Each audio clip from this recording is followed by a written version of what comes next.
નમસ્કાર વિદ્યાર્થી મિત્રો, એગ્રીકલ્ચર ક્વેશ્ચન સિરીઝ કયા પાકને કઠોળનો રાજા તરીકે ઓળખવામાં આવે તો ચણા વૈજ્ઞાનિક નામ સીસર એરિટિનમ.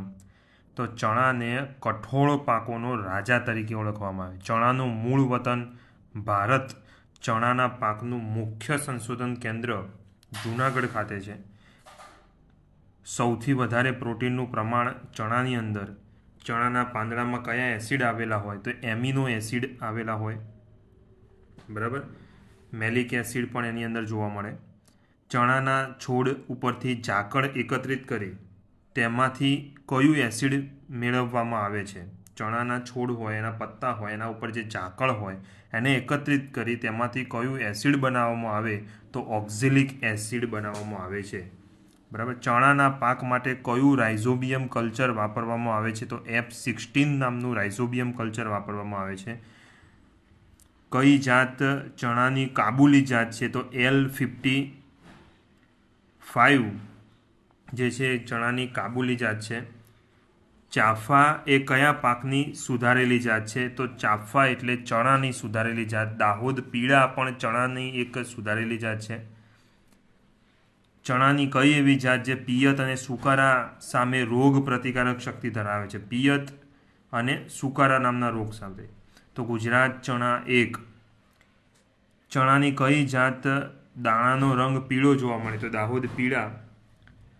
ચણાના પાકને બે હાર વચ્ચે કેટલા સેન્ટીમીટરનું અંતર રાખવામાં આવે છે, એનું સ્પેસિંગ કેટલું? તો ચણાની અંદર 30 સેન્ટીમીટર બે હાર વચ્ચે અંતર રાખવામાં આવે છે. 30 × 10 સેન્ટીમીટર એનું સ્પેસિંગ છે. ચણાના પાકને બે છોડ વચ્ચે કેટલા સેન્ટીમીટર અંતર રાખવામાં આવે છે તો ચણાના પાકને બે છોડ વચ્ચે 10 સેન્ટીમીટરનું અંતર રાખવામાં આવે છે. ચણાનો પાક કેટલા દિવસે તૈયાર થાય તો 105 થી 110 દિવસે ચણાનો પાક તૈયાર થાય છે. 105 થી લઈને 110 દિવસે ચણાનો પાક તૈયાર થાય. બિન પિયત કોરાટ ચણાનું હેક્ટરે કેટલા કિલોગ્રામ ઉત્પાદન મળે તો 800 થી 1000 જેટલું ઉત્પાદન મળે. પિયત ચણાનું હેક્ટરે કેટલા કિલોગ્રામ ઉત્પાદન મળે તો 1100 થી 1300 કિલોગ્રામ પિયત ચણાનું હેક્ટરે ઉત્પાદન મળે છે. તુવેરના પાકનું મૂળ વતન કયું તો આફ્રિકા જે છે, પિજિયન પી. તુવેરનું મૂળ વતન આફ્રિકા છે. તુવેરના પાકનું મુખ્ય સંશોધન કેન્દ્ર ક્યાં આવેલું છે તો સરદાર કૃષિનગર દાંતીવાડા ખાતે. સૌરાષ્ટ્ર વિસ્તારમાં મગફળીના પાક સાથે કઠોળ વર્ગના કયા પાકને આંતરપાક તરીકે વવાય છે તો તુવેરને. સૌરાષ્ટ્ર વિસ્તારમાં મગફળીના પાક સાથે કયો કઠોળ વર્ગનો પાક જે છે જેને આંતરપાક ઇન્ટરકલ્ચરિંગ તરીકે આપણે વાવીએ છીએ તો તુવેર. તુવેરની કઈ જાત વધુ ઉત્પાદન આપતી જાત છે તો BDN2. તુવેરની કઈ જાત સુકારા રોગ સામે રોગ પ્રતિકારક શક્તિ ધરાવે છે તો ICPL8. તુવેર પાકને કેવું હવામાન અનુકૂળ આવે છે તો ગરમ અને ભેજવાળું જે છે એ તુવેર પાકને અનુકૂળ આવે છે. તુવેર પાકને કેવું હવામાન અનુકૂળ આવે તો ગરમ અને ભેજવાળું. તુવેરના પાકને કેવી જમીન વધુ માફક આવે છે તો ગોરાડું અને ભારે કાળી જમીન છે જે તુવેર પાકને વધુ માફક આવે છે. તુવેરના પાકને વહેલી પાકતી જાતો માટે 1 હેક્ટરે કેટલા કિલોગ્રામ બીજની ભલામણ કરવામાં આવે છે તો તુવેરના પાકને વહેલી પાકતી જાતો માટે 1 હેક્ટરે કેટલા કિલોગ્રામ બીજની ભલામણ કરવામાં આવે છે તો 20 થી 25 કિલોગ્રામ. તુવેર પાકને કેટલા પિયતની જરૂર પડે તો 2 થી 3 પિયતની જરૂર પડે. કયો રોગ તુવેરના પાકમાં જોવા મળે છે તો સ્ટરીલિટી, વિલ્ટિંગ અને સ્ટેમ રોટિંગ, બરાબર. આ ત્રણેય જોવા મળે. તુવેરનો પાક કેટલા દિવસે અંદાજે તૈયાર થાય છે તો 150 થી 160 દિવસે. તુવેરના પાકમાં 1 હેક્ટરે કેટલા કિલોગ્રામ ઉત્પાદન મળે તો 1000 થી 1200.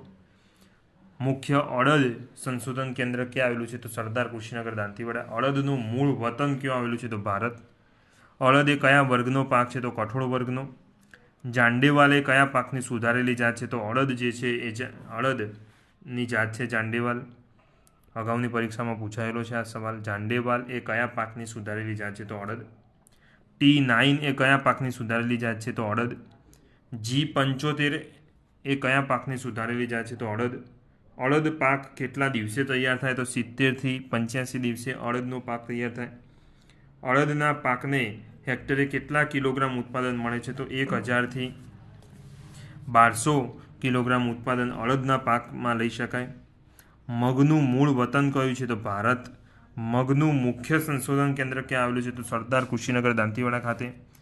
મગની કઈ જાત ઉનાળુ અને ચોમાસું બંને ઋતુ માટે અનુકૂળ છે? તો કે 851. મગની કઈ જાત પીળા પંચરંગિયા રોગ સામે રોગ પ્રતિકારક શક્તિ ધરાવે છે? તો સાબરમતી. મગના પાકને કેવું હવામાન અનુકૂળ આવે છે? તો ગરમ અને ભેજવાળું. મગના પાકને 1 હેક્ટરે કેટલા કિલોગ્રામ બીજની ભલામણ કરવામાં આવી છે? 20 થી 25 કિલોગ્રામ બીજની ભલામણ કરવામાં આવે છે. મગના પાકને 1 હેક્ટર જમીનમાં કેટલા કિલોગ્રામ બીજની ભલામણ કરવામાં આવી? તો 20 થી 25 કિલો. મગનો પાક કેટલા દિવસે તૈયાર થાય? તો 75 થી 80 દિવસે મગનો પાક તૈયાર થાય. મગના પાકનું 1 હેક્ટરે કેટલા કિલોગ્રામ ઉત્પાદન મળે? તો 800 થી 1000 કિલોગ્રામ ઉત્પાદન મળે. ચોળાનું મૂળ વતન કયું છે? તો મધ્ય આફ્રિકા જે છે ચોળાનું મૂળ વતન છે. ચોળા એટલે કે કાઉપી મુખ્ય સંશોધન કેન્દ્ર ક્યાં આવેલું છે? તો સરદાર કુશીનગર. કઠોળ પાકો માટેનું મુખ્ય સંશોધન કેન્દ્ર સરદાર કુશીનગર ખાતે છે. કઈ જાતના છોડ ઠીંગણા અને ઘટાદાર થાય છે? તો પૂસા ફાલ્ગુની. બરાબર. વહેલી પાકતી અર્ધ વેલાવાળી જાત કઈ છે? તો પૂસા બાસમતી. પૂસા બાસમતી જે છે એ ચોળાની જાત છે મિત્રો. કયા પાકના મૂળ જમીનમાં નાઇટ્રોજનનું સ્થિરીકરણ કરે છે? તો ચોળા.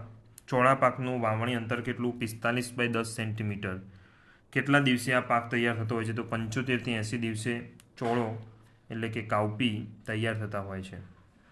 મગફળીનું મૂળ વતન કયું છે? તો દક્ષિણ અમેરિકા.